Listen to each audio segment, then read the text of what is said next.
fire away that. Anyways, welcome to the PARAcast. I'm your host, Tomas the Boss Fernandez, joining you from in front of the famous bed tent. Joining me tonight. Let's get the notes out. Joining me tonight. He's not showering, paying taxes, parenting, working, answering texts, or not binge eating until Scott Arnberg is reinstated. It's Robert Wyatt. Oh shit, I'm gonna die. That's just the good life. That's the fake protest. I'm not doing nothing. I don't want until this is happening. And Is that how it is? Like, is at this point, everybody is just like, I don't like this thing, so until Scott comes back, we're not doing it.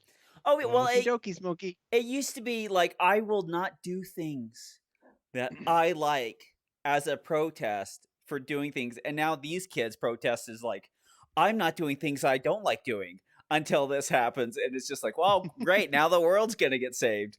I'm not going to eat healthy till this. I'm not exercising. I'm not showering. It's like, all right, have it your way. Good luck, Chunga Wonga. Yep, have it your way, fatty. And apparently it doesn't matter if the Applebee's bathroom is occupied. You still can't poop on the floor of the kitchen. It's Jared Stepp. You never know if you don't try. Nope, it's got a drain.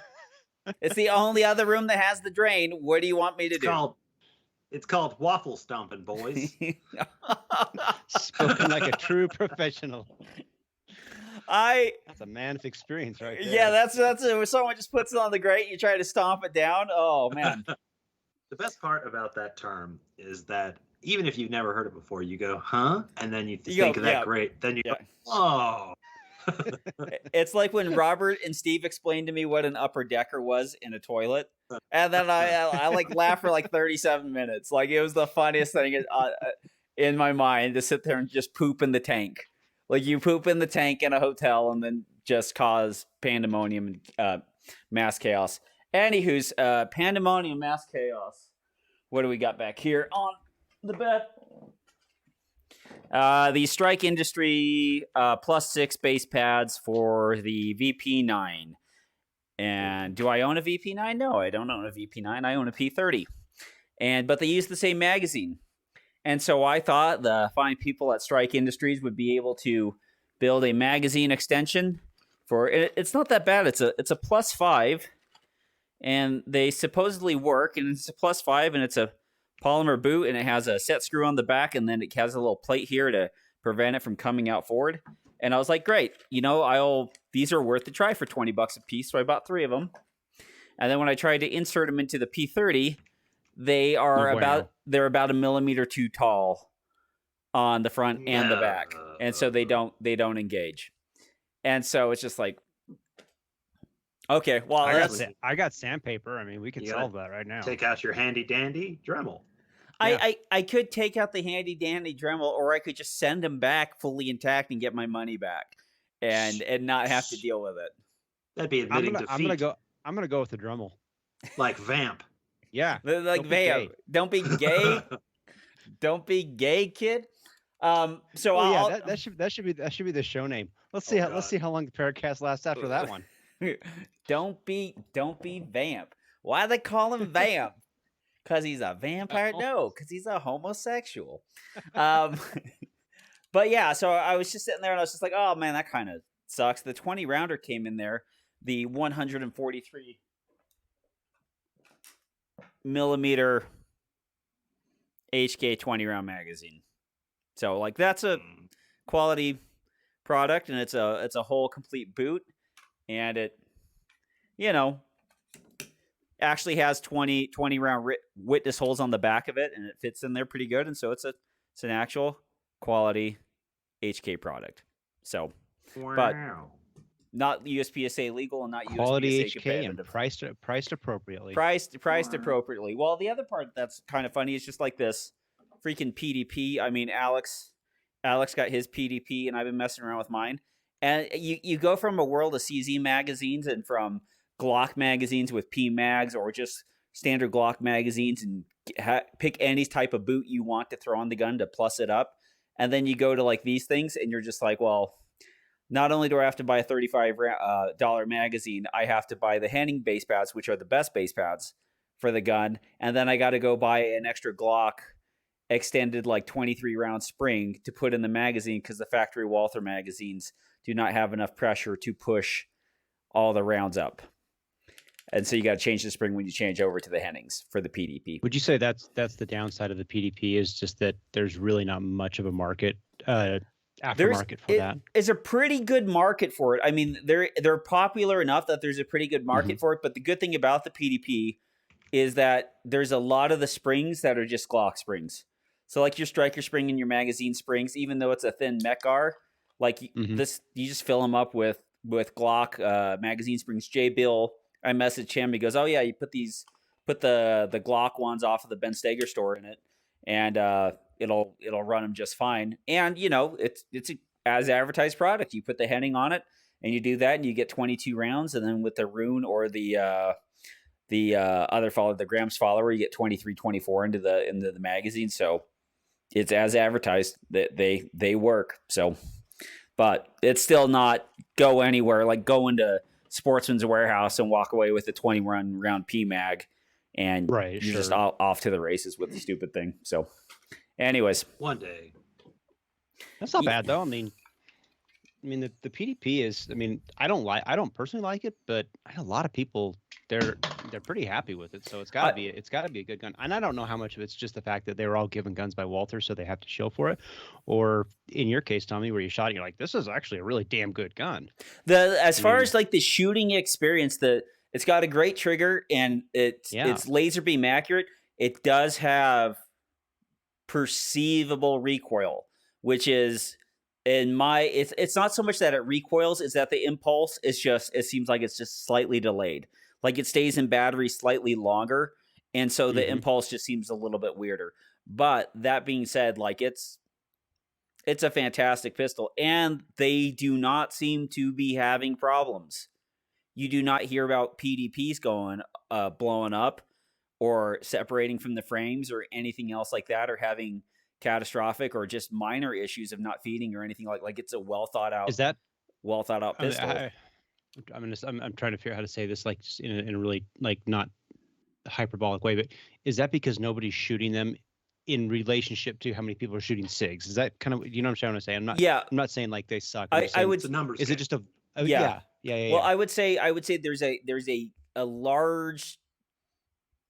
I would say there's a large section of people who are not super shilly that I would trust that seem to be running that. I mean, Hwanza Kim shoots for Walther, but Joel Park doesn't shoot for Walther, but has thousands of rounds through his. Jay Bill is shooting through his Walther, and shooting honestly, for them. Jay Bill's opinion, I tend to trust a lot. Yeah, because it's him. Yeah, and so and the guns seem to be running, and the other part is I have not seen anything on the internet with showing catastrophic malfunctions with the things. Like it's pretty amazing. I mean, like you take bad ammo in it, and then you put the bad ammo in the gun, and it just seems to go exactly where the gun's looking. So it's I am pleasantly pleased with them, and the only thing I would have to say is this steel frame is not worth $1,800. That's all I would have to say about the Walther. Yeah, but yeah, that's a hard sell for a polymer gun or a plastic striker fired blah blah gun. Yep, steel frame, and Glock's still the only one without a steel frame. See, I gotta stop dropping this mag out of this thing. Yeah. So what are you holding there, Robert? That's my MMP. It's the 2.0. I think they call it the spec or whatever. The 5-inch blaster. It's the 5-inch. I am going to have. I'm actually going to have this thing cut for an optic. I got a friend who'll do it for me. Oh, and that was the Shield. The Shield I did. The Shield cut the other day, not this one. Yeah, I got the Shield cut the other day, and so I'm going to have him actually cut this for the SRO that Tyrell has had for so long.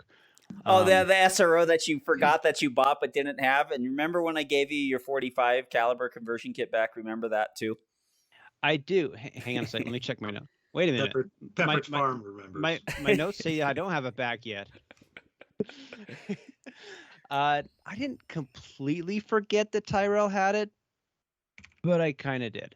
Yeah. I actually almost bought another one, but Tyrell was actually up here the other day, and he's like, "I got this," and I'm like, "Hot dog," and so, yeah, I'm gonna put an optic on this thing. I'm gonna shoot it a bit because I mean I've always liked It's a good the off-season M&P. gun. Yeah, Yeah. yeah, for sure. And I'm gonna play with it a little bit. I think this is gonna be the gun that I'm gonna spend some time with and just have some fun. I like the M&P. This gun, it shoots well for me. I've always been able to shoot it. I know a lot of people will change out that trigger. I happen to really like that trigger. By the time my finger actually breaks the trigger on it, it's a very flat face for me. It's a very flat and square break, so I'm not like pulling it one way or the other. That I kind of like.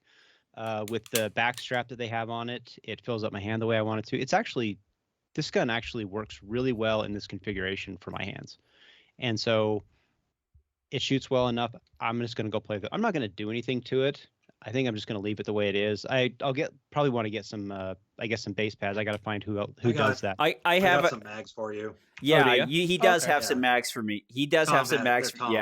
Yeah. When somebody, I have two of mine as well.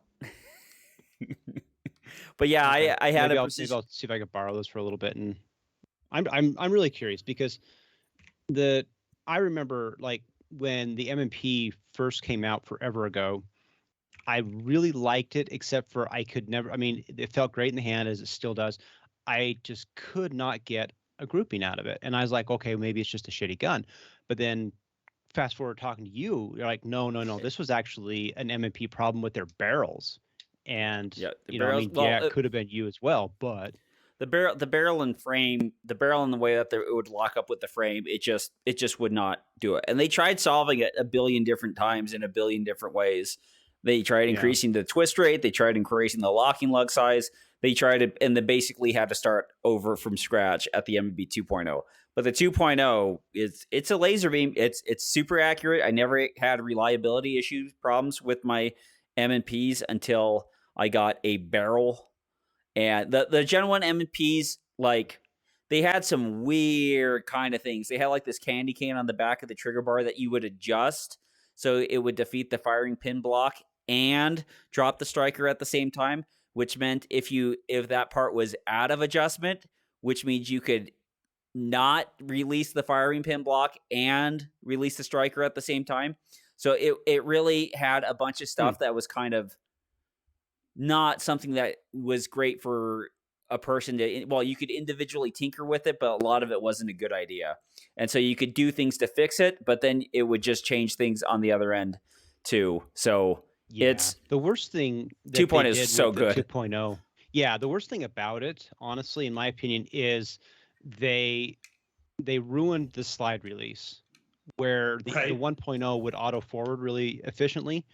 They listened to somebody and decided to make it all but impossible for a person to do it. And if you're left-handed, on the right-hand side, the slide release there, it does not. I mean, you get your hand on it. You cannot depress it. Down. You cannot depress it. If you lock the slide back and then try to use your left-hand thumb to press the slide stop down. Yeah, you're doing this to try and like get it. I don't even. Then, it's just like. I mean, it's a nice enough piece that you can drive out that slide stop punch, that slide stop pin with a punch, and just drive that thing out. So then it just becomes normal. But the gun still doesn't auto forward. So they made it so it wouldn't auto forward, and then they made it so it was impossible for it basically to auto forward with this special part. And then I think they even changed it in their doctrine with the gun that it was meant only to come overhand and power stroke the gun. That was the official method of the M&P. And it was just like, this is the dumbest thing.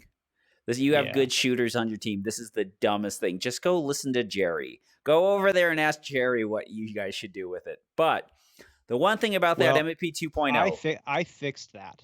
Oh, yeah. Mine. So I can insert the mag and it will auto forward if I have my thumb sitting on the slide just a little bit, because I can now actually drop the slide with my left hand thumb. But I had to go through and actually kind of chamfer out the slide stop and do all kinds of dorking around with it just to get it to do the thing that I wanted to do in the first place. Oh, so we can Dremel that, but we can't Dremel a base pad. I'm not. I'm gonna get my jump damn in money anything. back. I'm not gonna screw around with it. I'm gonna tremble it and find out it doesn't feed. Like that's. I'm not even gonna mess around with it. I'm just gonna when Springer comes out with some more of those, or I'll just go to the HK Parts shop and buy some of those. I'm just not gonna mess with it. But the one thing about that MVP 2.0 that you should get, Robert, is you should spend the $125 and buy one of the Timneys for the MP because that thing works in the MP. Here's my question: is it this trigger? Because if it's not, then I won't touch it. It's a flat face, but it has it is basic. It's Jared Step in a bottle. Like you get that stuff, beautiful. and your finger can just run that stupid M&P. The thing that I don't doubt you. I totally believe what you're saying. I have that Timney on my MP5, and it's a fantastic trigger. But the thing that I like about this so much is that when the trigger actually breaks, it with my finger on there, it breaks more squarely than any other gun I've ever owned. Yep. And I've never found myself like trying to like drive it off on one side.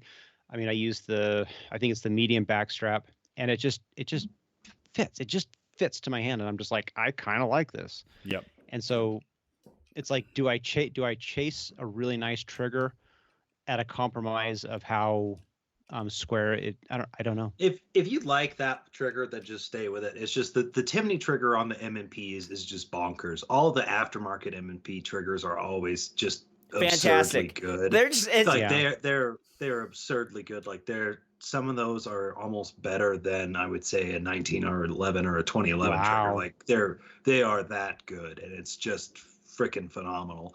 So I'd love to shoot somebody's that has it. I mean, if you want to invest into it, then yeah, I'd say go for it. But if you're just doing this to dink around and have some fun and cheat on your main wife, the Shadows, then yeah, don't do it. That's probably where I'm at right now. I got one of back in 2016. I got an M&P Generation 1 Performance Center, like their 5-inch gun, right? And so I was sitting there shooting that thing in the competition model or whatever, and I'm sitting there, and I got the Apex competition kit, and like when you installed everything inside the kit, that damn gun was at best 2 pounds. I mean, wow. it would let you use the original trigger shoe. And that's the nice thing about the Apex kicks is you can use the original trigger shoe on them. But like I still have, like I was using a plus P striker on the back of that thing. And that thing, like even now going around and like pulling old guns out, like I wouldn't shoot that gun anymore. You know, it's iron sighted or whatever. Like if production came back for like a little bit, I might screw around with it. But like messing around with that thing, I'm just like, goodness gracious, I shot this. Like it's one of those guns where you bring it up to prep and you're like, oh, okay. All right. That was more prep than needed. Well, it's like, I mean, coming off of the Shadow 2s where I've tweaked and dorked with like every single thing you could do. And I think that's fun, especially, I mean, if that's your thing, I think it's fun. And then you go back and in the CCW match, you shot a very stock gun. Our Glock 19 match, you shot a very stock gun. I'm like, I'm kind of falling into the Tyler Turner camp of like, okay, well, I'm shooting these Glocks. I'm going to change the what do you call those things? The connectors or whatever a little bit maybe. But outside of that, I'm just not going to do a lot to it because I don't see the performance gain, and I just want to go shoot the gun. I think it's kind of what Jared's saying. I just want to go shoot the gun a little bit, and I think it'll be a fun time, and I'll enjoy myself. And I mean, who knows? I mean, maybe I'll shoot it more. I don't know. Does Robert need to buy his 25-year-old mistress new boobs? Probably not. Probably not. She's fun as is. Yeah, and fortunately, I got three others of the mistress sitting in the closet. Mistress The one thing too is like if you're gonna screw around, like I would say this: if you're going to screw around with a gun's trigger, it's most likely going to be because for like the double action. For like the double single guns, I can understand trying to make the double action 9 pounds, 6 pounds, or whatever. But generally, most single actions do not need to be really kind of sat there and really hammered and messed with to make them much better. Yeah, Double I mean, actions, I know I can see it. I know on the Shadow. I mean, it's 2 pounds on a hard day. I mean, it's a little bit less than that most of the time. But with the Prodigy gun, that thing's sitting at 2.5, and I put on as soon as I start pressing that gun out, I'll torch the round. I mean, it's just I mean that's just how good 1911 triggers are. It's just like bam, oh shit. Well, it's in the right direction. Keep on going. Keep on going. It's so good. I AD every time I shoot. 8 every Yeah. time. The one trigger that was completely fantastic for the opposite reasons in the M&P was the Apex Duty trigger kit, because you still got a 5-pound trigger, but what happened is the wall broke super soft and the reset was shorter, and they basically kept the weight up by giving you a stronger trigger return spring, and so it kind of felt like more like a how would you say it?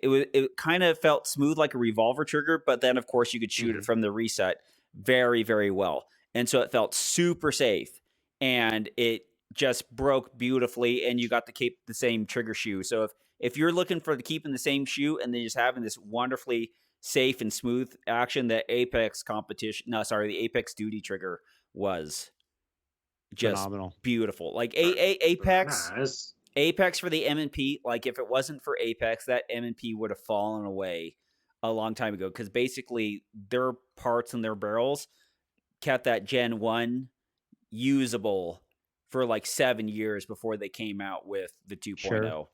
And it just makes the 2.0 sing, and the 2.0 is already fantastic the way it is. Have you guys ever heard of the M&P CSX? It's like their little single action 9mm. Yeah, the upgraded version of the Bodyguard, essentially. Okay. Yeah, Ben Berry mentioned it, and he said I should go look at it. And I'm kind of curious because it's basically, I mean, it ends up being a single action, but for a concealed carry gun, he's saying it's pretty cool. It's worth looking at.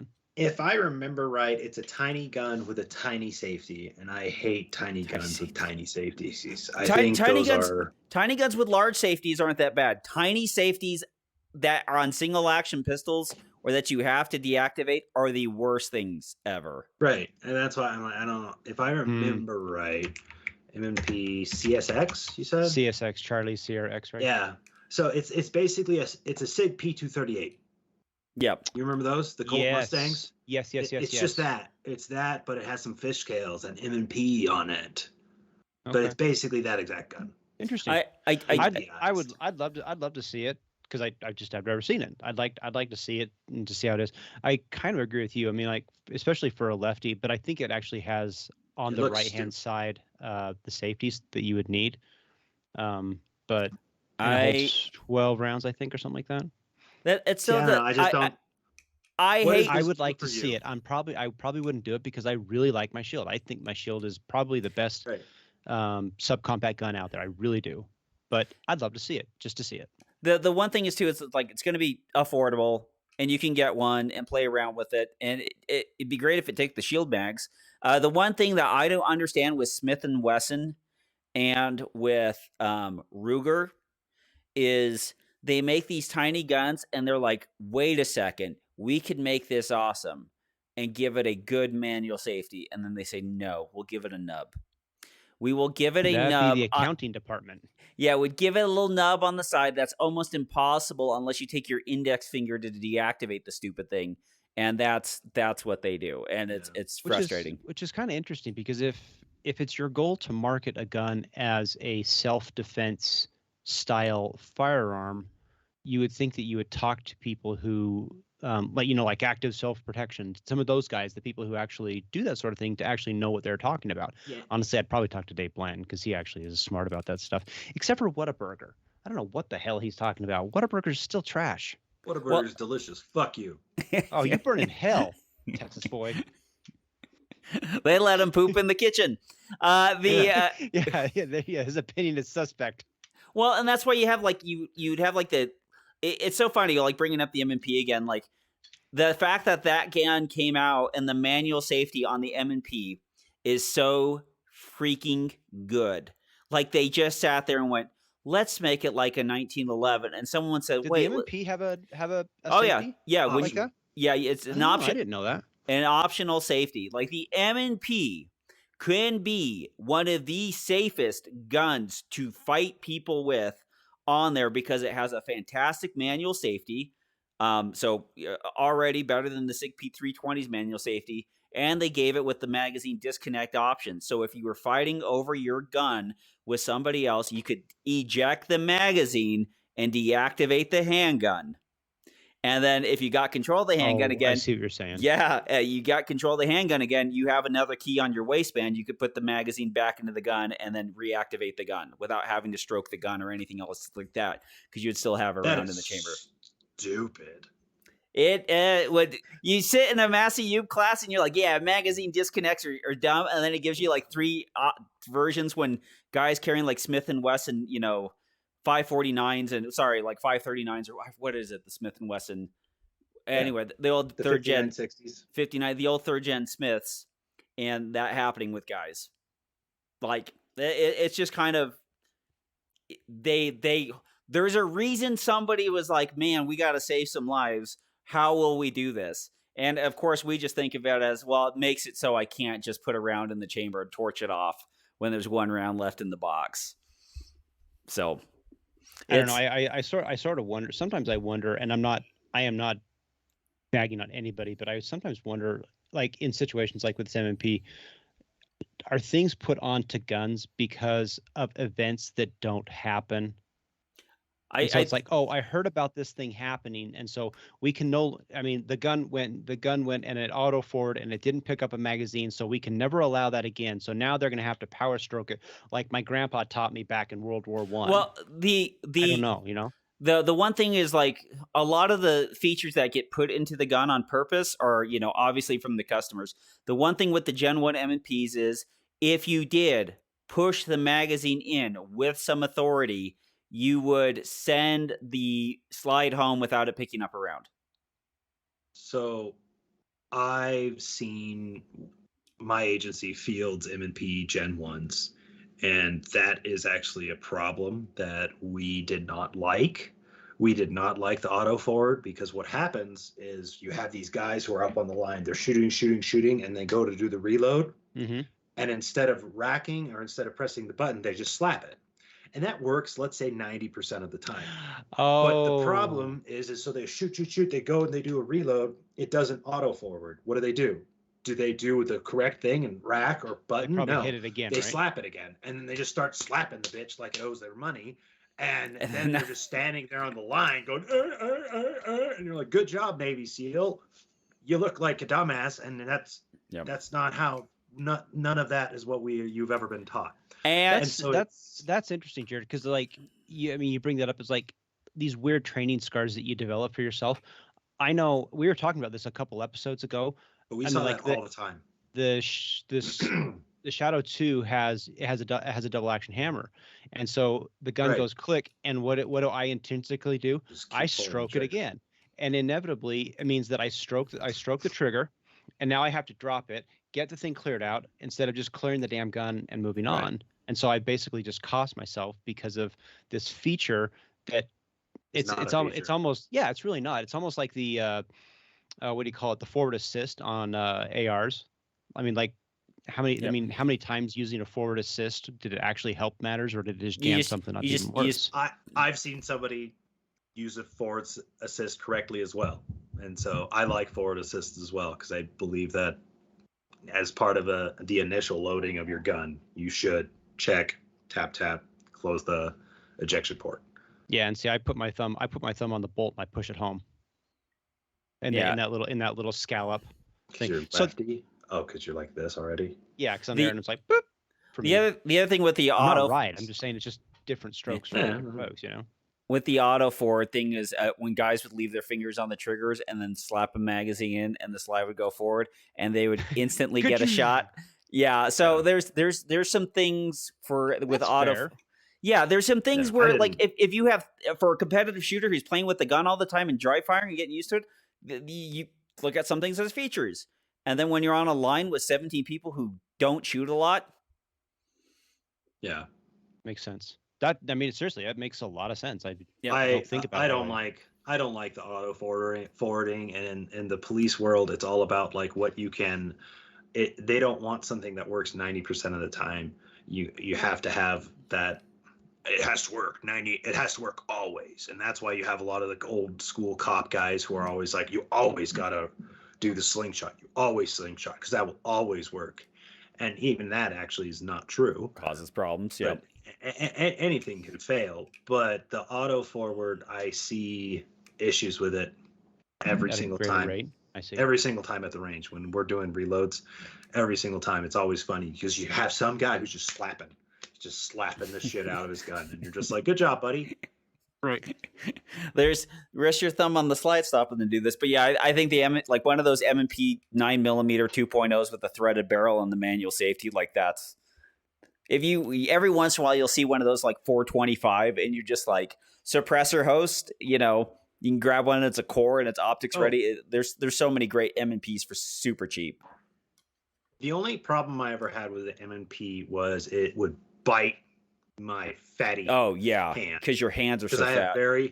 I have very large hands, Mm-hmm. and so when I go and I do a reload and I slap the magazine in, sometimes this little portion right here, when you make a fist, how the bottom of your fist kind of pudges out around it. It's on the on the gun, the grip, and then the left hand inserts the mag, and I get a pinch right here, and that happened to me. That's happened to me twice, and it hurts like hell. Yeah. So, good luck with that. Hopefully, it never happens to you. But I never thought of that. Now your hands aren't manly enough to do it. Jared's got these little fat, tall hands. Mm-hmm. Toddler hands. Anyways, if you need to hang an M&P off something, head over to Dominate Defense. Get the best belt in the industry. I am wearing one of mine right now. I'm not going to stand up, but show you guys, but I'm wearing one. It's fantastic. You'll check them out. Use promo code PARA10 and save 10% off your order. Best belt. Honestly, you can buy one, have it your entire life. It's worth the investment. Check them out, Dominate Defense. Also, you can check out Precision Holsters Fast Holster if they make the holster for your make and model. Fantastic system. You can hang it on any type of your hangers, your Hennings, and your Boss holsters. Hangers, you can throw it on there. Great tension, great setup. One of the best competition holsters out there for IDPA or USPSA. Use promo code PARA10 and save 10% off of that. And also Rune Tactical and W74 guide rods. Beef up the front of your gun, beef up that magazine, get that +1 in the gun, do all that stuff. Both of those websites save 10% using the same promo code PARA10. Telegram. Go to Telegram. It's a messaging app. It's an encrypted messaging app. You can send your friend videos. You can join little groups. You don't get anything that you don't subscribe to on it, so you're not going to get your life filled with filler. Go in there and search PARAcast, and you'll see a little pop-up there to come and take it and join us and chat with all your friends. Telegram. It's great app. Robert? From our friend Alex Mansfield. Robert's love of architecture, where did it come from? I have my father. I have autism.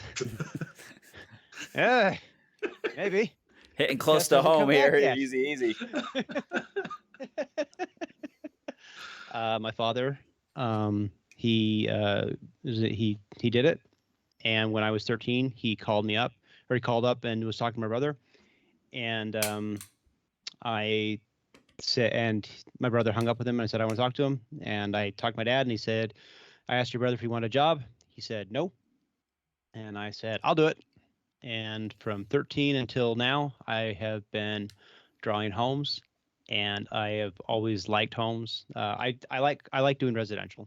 That's always been my thing. There's commercial. I think commercial is amazing. It's beautiful, but there's nothing like a home, and you basically get to design people's dreams, and that's kind of cool. That's fun. I love that about what I do. And the nice thing about it is, I mean, we very, very rarely have clients that we don't like, but if you ever have a client you don't like, just deal with it for about 6 to 8 weeks, and then you're generally done. And so that's not too shabby.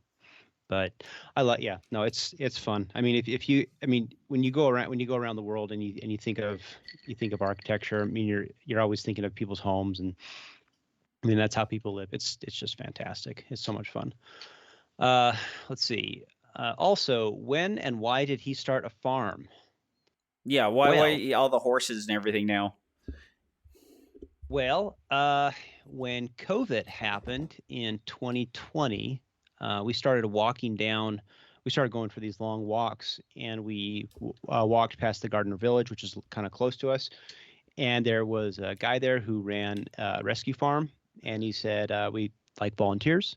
And so my daughter decided she started volunteering, and fast forward to last year or so, some of the neighbors have some land in a pasture, and they said they went to Mercedes, my daughter, and said, if you ever have the desire to do so, you can.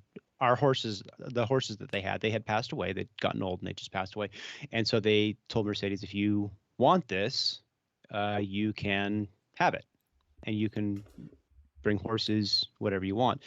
And so all of that, everything that we have now, what is it, three or four horses? I can't remember how many we have now. 3 or 4 horses, chickens, stuff like that. It's all because my daughter started working at a rescue farm, and it just expanded, and that's where we are today. And so it's pretty cool. Lovely. Wow.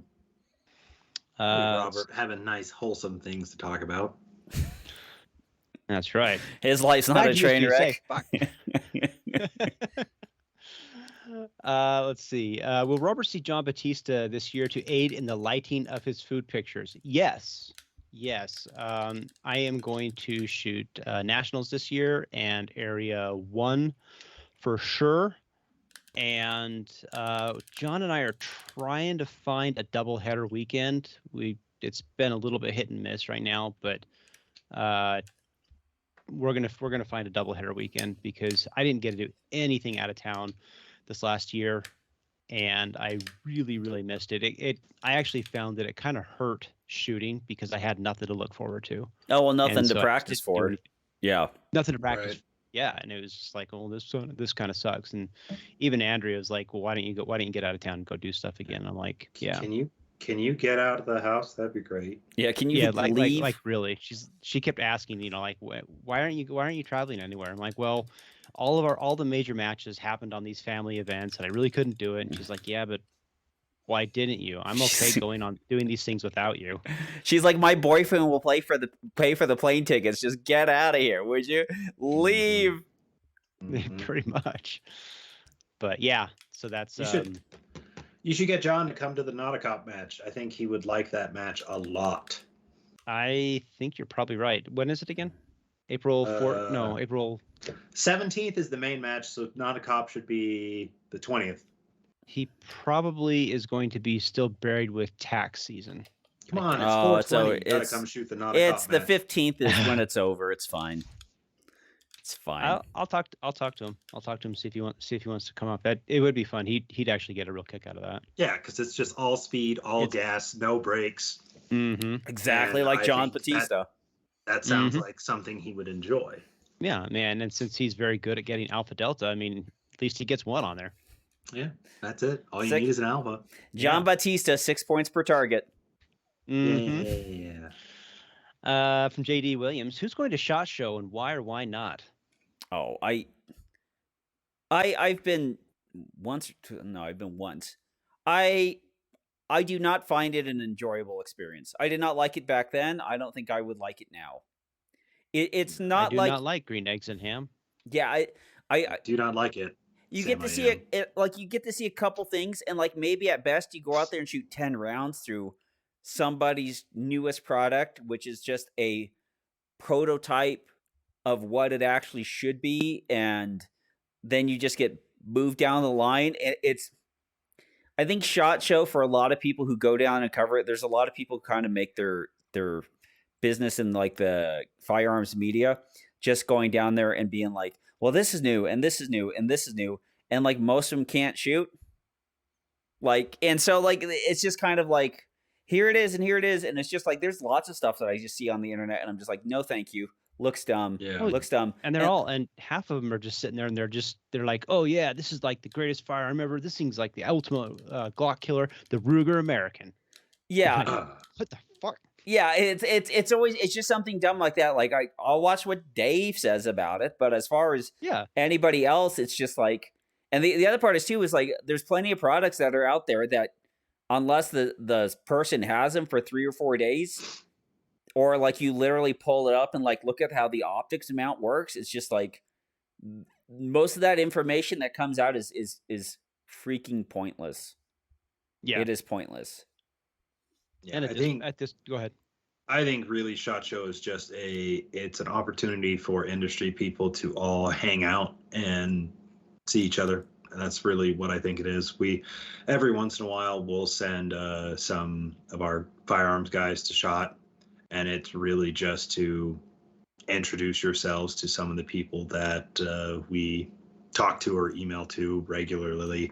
Like if we need to talk to the FN guys or the Smith & Wesson guys or whatever, it's just a way to reach out to them and talk to them. But honestly, it's just there's not a real reason to go as a normie unless you just want to go and try to collect patches and have some fun, in which case I have no problem with that.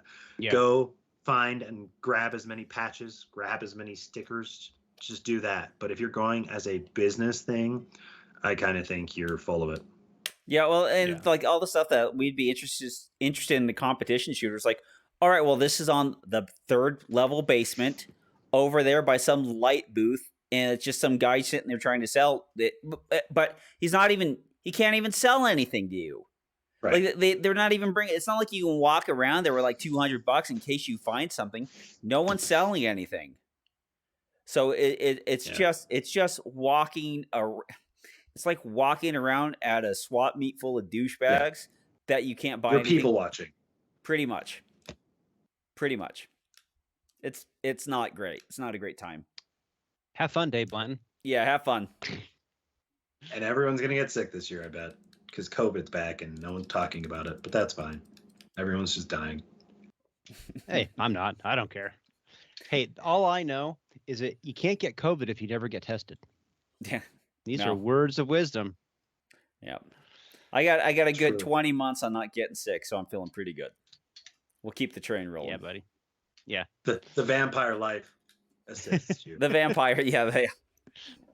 Yeah, it's not COVID. It's called monkeypox for the vampire life. Easy now.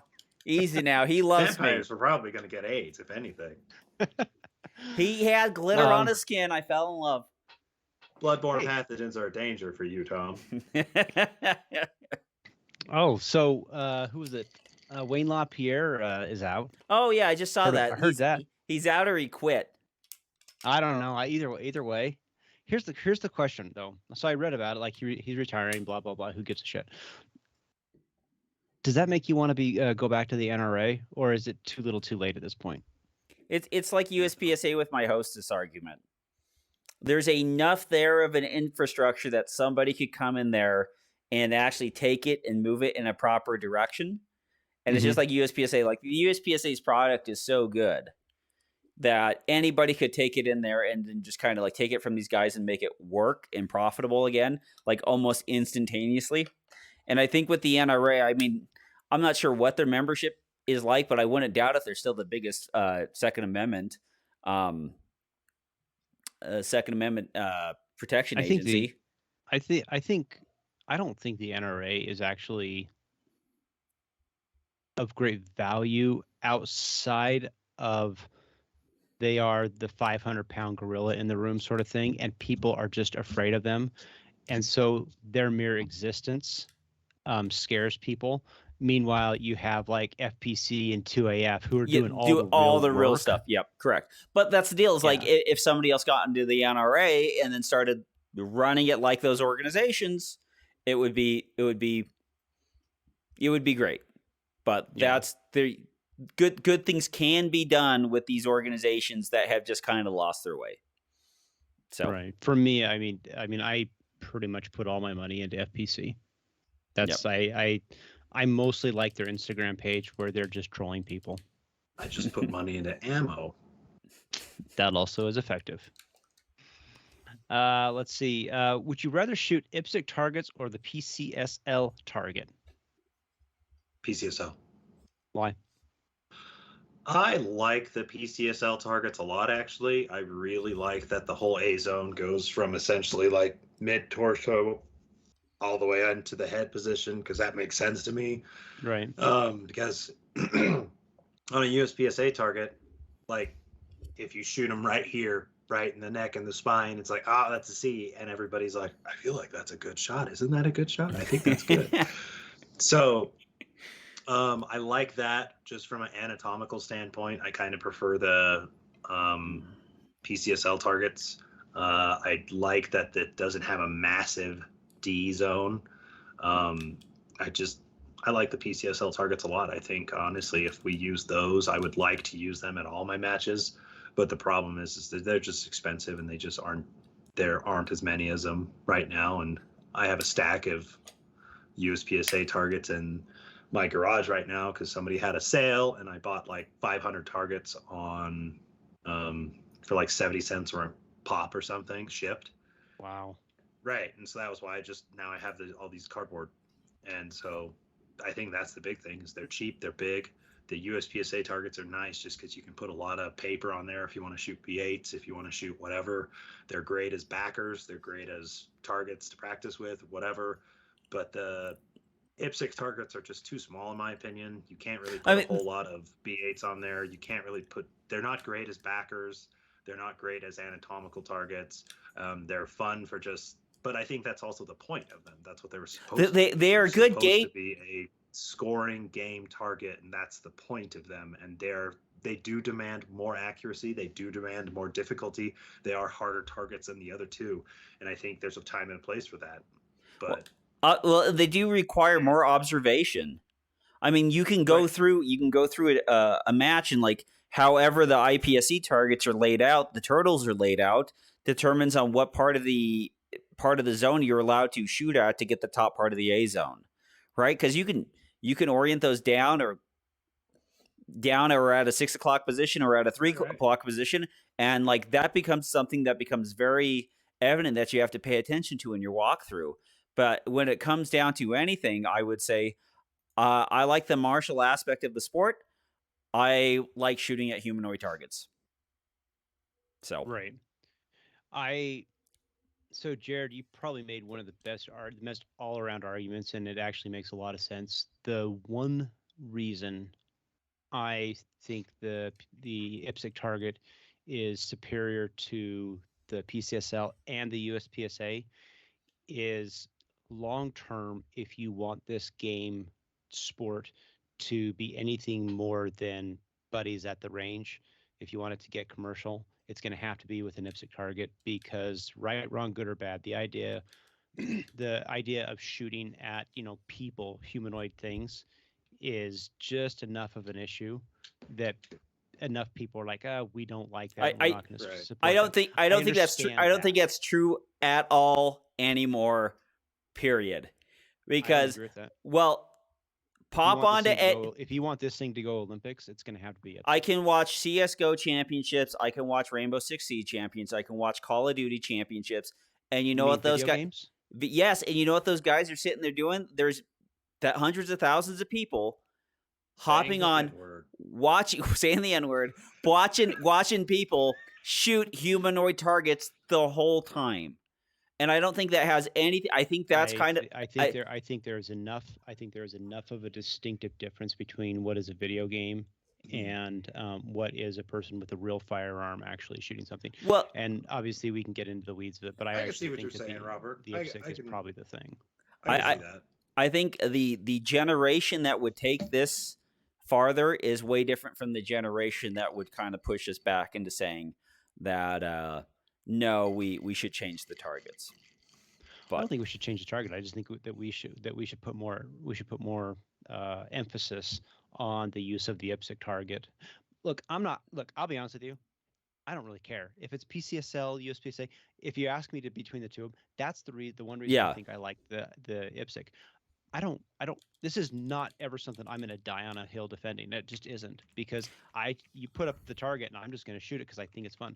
I happen to like the IPSC target because it ships cheaper.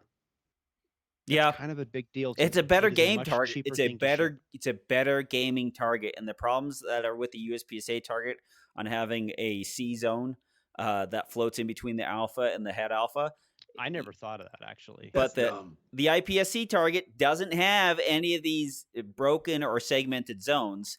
But I honestly think USPSA, if we put blood packets on targets when you shot them and exploded, it would make a whole. We'd get more views, just like when Grantham shoots those body targets with 45-70s. He gets 3 million views on that stuff. Like I think people want to see what bullets do.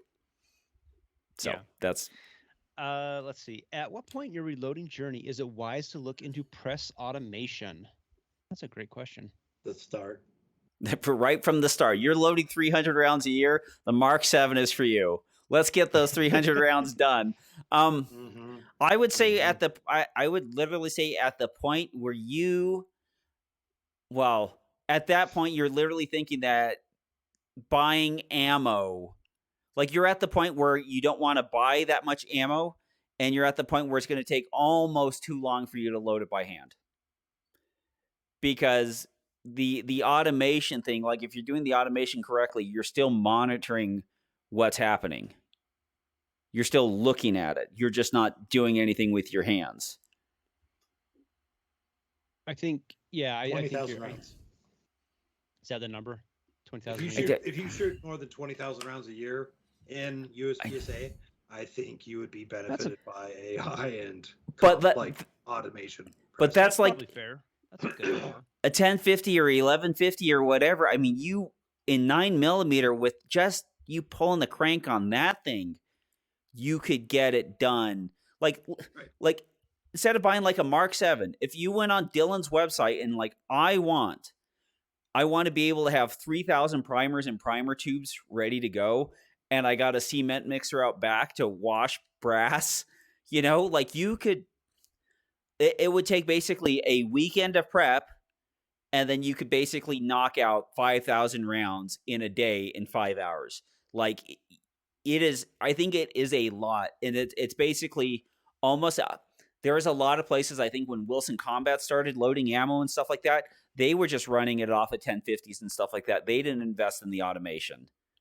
Like it's almost like a manufacturing. Like you are doing it so much that you are a manufacturing. So you have to manufacture enough ammo for yourself.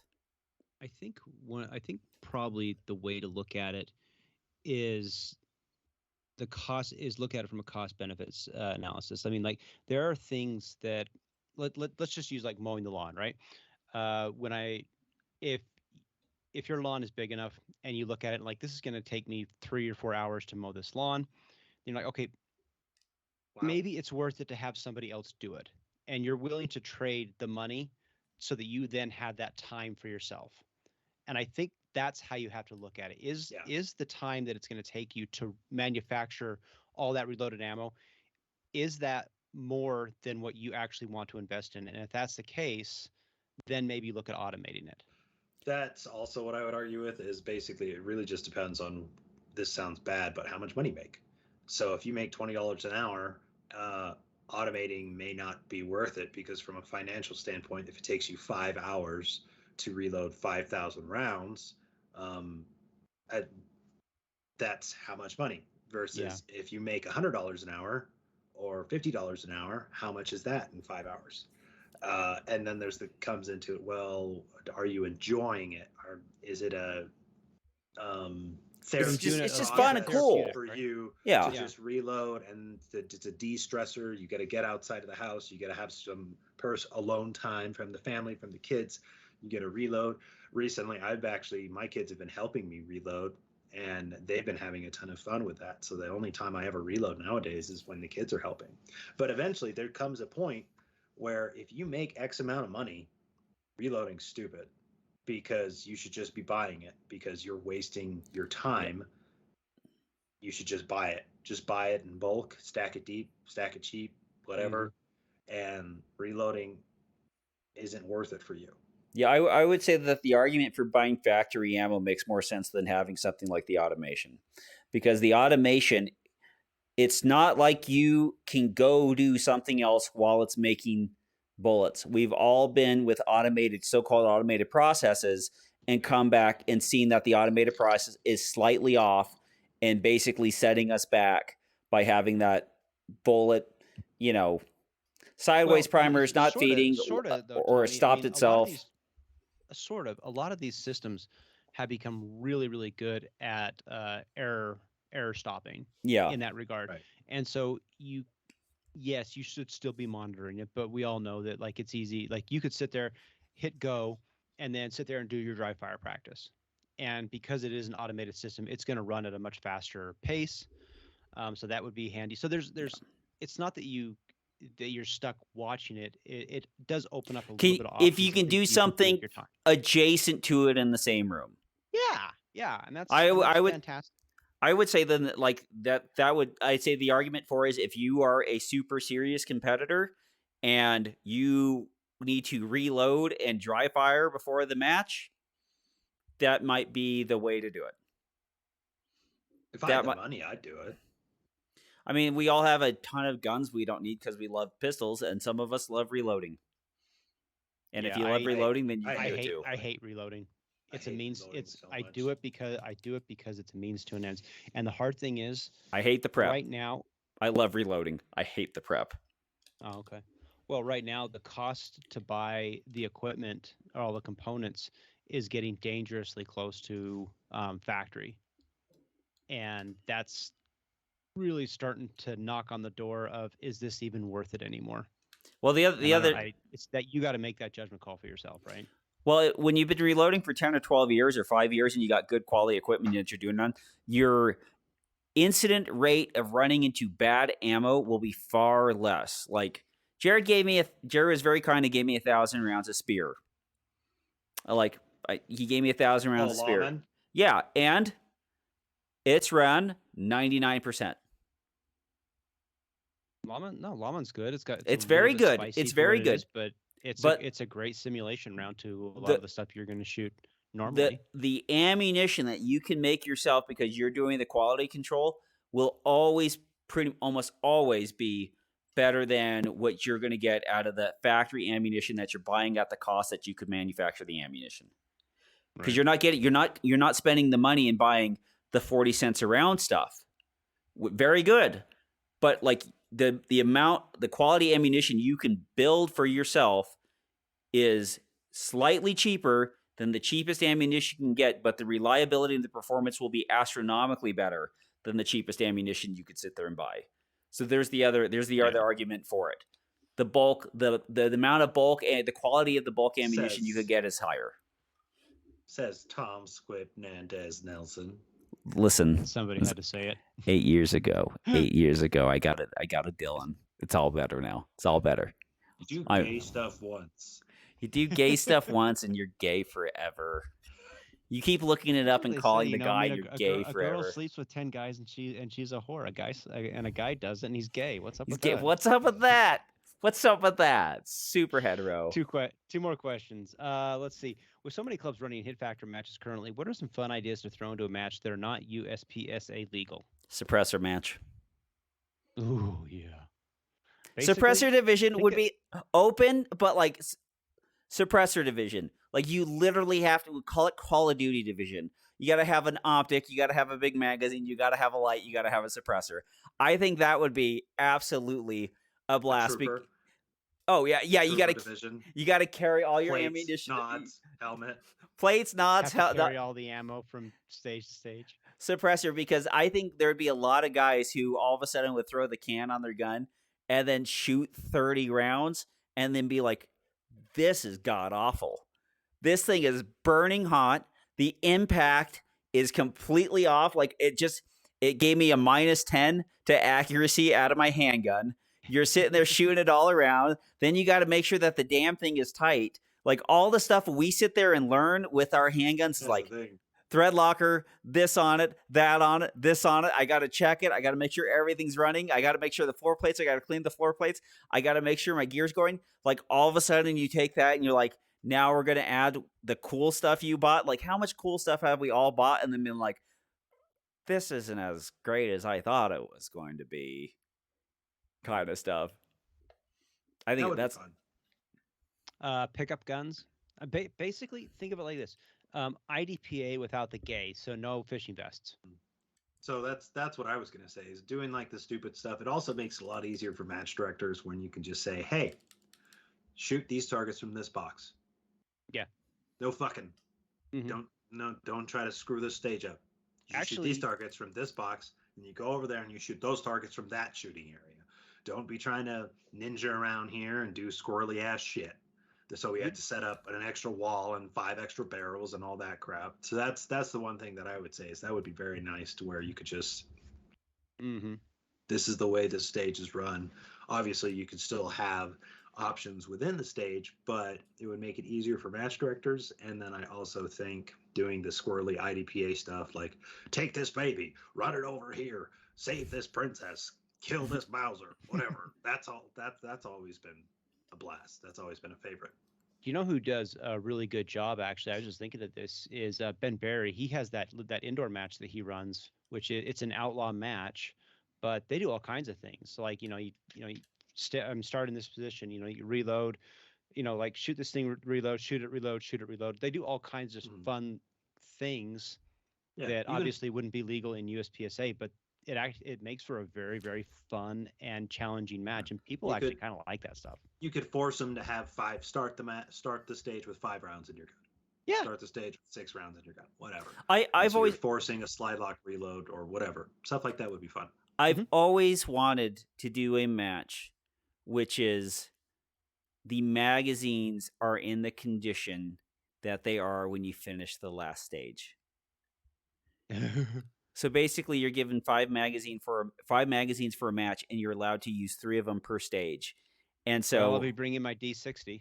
Yeah, and so like if you leave the previous stage with 3 rounds in the gun, so 2 in the mag, 1 in the chamber, that status is written down by the RO, and then you have to start the next stage with that magazine, and then you get to pick your other 4 magazines and rotate which full ones do I have and which not, and then only when a magazine becomes completely empty can it be topped off in between stages.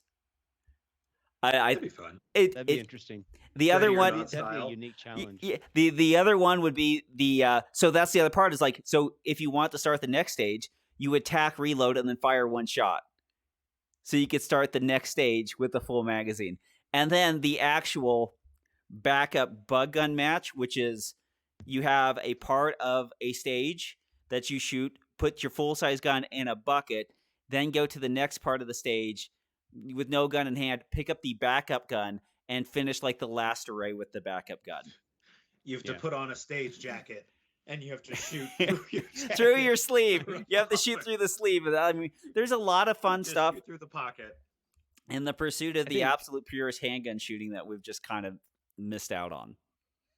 I think if clubs are running hit factor matches and what have you, I think this is an excellent time to take a step back and do some of the things that we always talk about.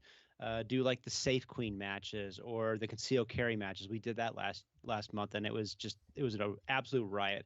Do the stuff like Ben Berry does. Andy Erickson, they have their cops and robbers match where the cop division is very standard. You're like limited what you can actually shoot, and the robbers is basically anything that's safe. And he says, but people have just a blast doing it. Night matches, if that's available to you. Think of all the things that you would want to do that you don't normally do because I got to bring my Shadow 2 and I got to bring my super duper open gun because that's I got to be competitive. No, throw all that out the window. Hey, what do you guys want to like shoot CCW guns this time? Yeah, let's do that. Cool. Build those matches. I think what you'll find is that there are a whole lot of people who really, really want to do the idea of just having fun matches. I think in the pursuit of this, this like super sport element, which admittedly is the best. Mm-hmm. I think sometimes we kind of fall out of the, hey, this is still supposed to be fun. And the amount of people that would show up if we had these fun matches instead of I actually got to do this. Actually can't wear that thigh strap. Actually, your gun doesn't make the. Nah, actually, there's no good place to shoot 40 caliber anymore. What is that? A 40 cal dot gun? Yeah, you can't really use that. It would be a lot of fun to sit there and go through and to do it. Yeah, 100%. Let's see. What is one non-shooting match performance-related skill you are all going to work on this year, and how will you work to improve that skill? Non-shooting match skill, non-shooting skill. I'm gonna be trying to get healthier. It looks like my triglycerides apparently are off the fucking chain. And my doctor was like, "Is this an error? Because it's not supposed to go to the 4 digits." So I'm gonna try and get my lead levels down. yeah. So apparently I gotta start making some lifestyle changes and Like doing a little bit more eating right and stuff like that. I have to eat healthy oils and do some working out, and so hopefully that's gonna be. I hate it because like this is like it's January 1 basically, and it just coincidentally this is when it happened where I had to go to the doctor and they did a blood sample and they're just like, "What the hell is this? You need to get that shit looked at, bro." So I have to do that. So I got to start being healthy. Otherwise, my blood is going to turn into pure fat, which actually sounds great. you can't drink canola oil as just a drink. Oh, my dad. You're not my dad. You can't tell me what to do. Like hold my beer.